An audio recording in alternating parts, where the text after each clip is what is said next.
पुतुरा सह खुड़ी फेरार पुतुरा प्रेम उबुटुबु खुड़ी चाकिरिया स्वामी को छड़ी बेकारिया पुतुरा संगे फेरार प्रेम 11 वर्षर प्रेम विवाह बंधन फिका प्रेम आगे फिका पड़ा मार ममता अनुकूल जिला सामल थाना अंतर्गत कनपड़ा ग्रामर जड़े 12 वर्षीय विवाहित महिला तथा 10 वर्षर मां निज पुतुरा सह फेरार हो जाता थाना अभियोग होती। विवाहित महिला स्वामी विजय नायकों सूचना मुताबक विगत 12 वर्ष हो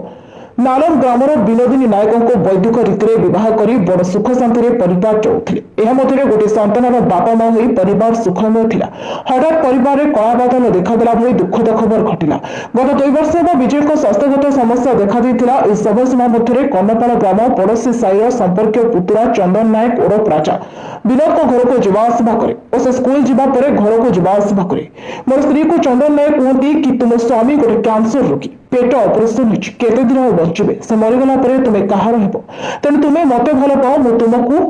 सेक्स रे शांति करने सह दुनिया सब खुशी देवी बोली कहती बोली मो स्त्री मत कही। एणु शुणी चंदन नायक को डाकी पचार सह ए विवृत रही तागिद करते विनोद। एथिरे चंदन नायक रागरे उत्क्षिप्त हुई विनोद को अश्लील भाषा में गालिगुलज करने सह जीवन में मारिदेवा धमक देवा सह आउ कहते कि तोर स्त्री को निश्चित रूप उठे नेबी तापर सब संपत्ति मोर हम यह नहीं आम समाज में अनेक थर भद्र लोकों उपस्थित समाधान होता।